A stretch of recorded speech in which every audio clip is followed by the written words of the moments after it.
My name is Bobby Williams, and I am a civil engineer.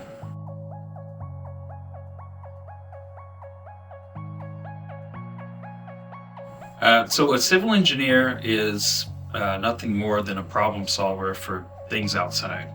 There's four basic branches of civil engineering.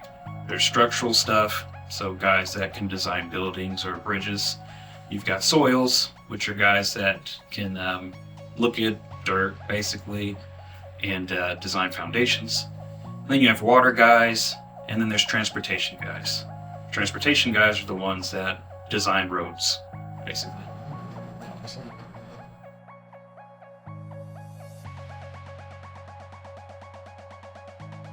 So for my job, I am a construction engineer, which basically means I oversee road and bridge projects that are out.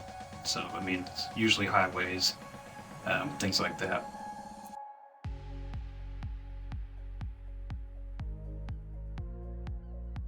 So for me, a typical workday is driving between projects that I'm overseeing. Typically, I'll talk to contractors, negotiate with them, but every day is a little bit different. So I think the best part of my job is the freedom. Once I am in charge of a project, it's up to me to make sure it's ran correctly and, make sure it's built the right way.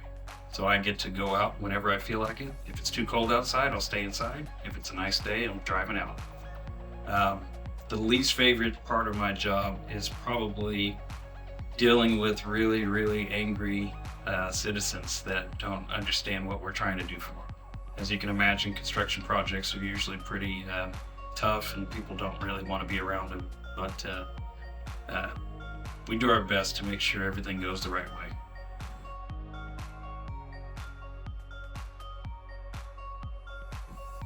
When I was younger, I found out that I was pretty good at math, and somebody told me maybe I should look into engineering.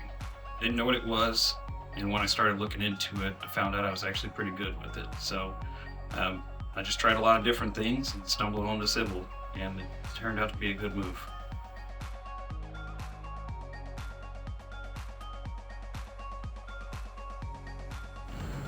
I would say if you are in school right now and you like math, I think what I would do is at least try to shadow an engineer and see if maybe it's something you'd want to do. Um, it's a pretty nice field to be in. Believe it or not, because there's always a shortage with engineers, a lot of people are interested and willing to allow younger people to shadow them. So it can be as simple as calling the Department of Transportation and saying, hey, I'd like to shadow an engineer. And if they are not able to do it, they know a firm that can do it. I would be willing to do it as well.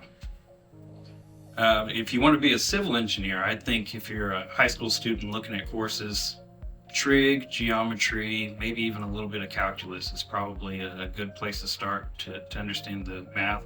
And then I would say English. There's a lot of writing, trying to make sure people understand what you're trying to do.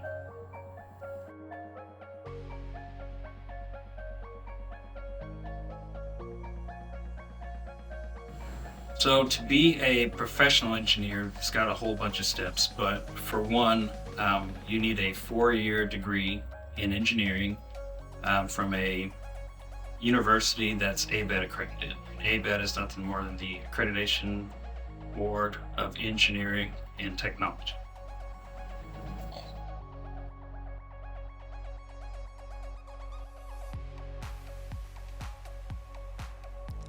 Rainwater is sometimes collected in drainage channels or ditches right next to roads.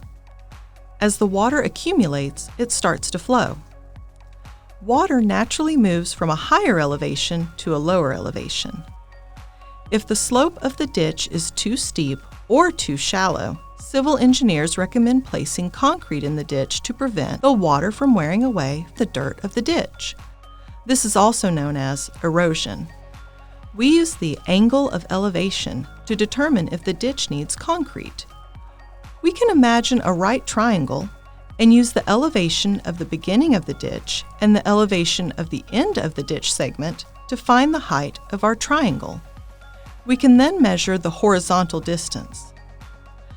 Since we know two lengths of a right triangle, we can use trigonometry to determine the unknown angle measure and then determine whether the sides of the drainage ditch need concrete.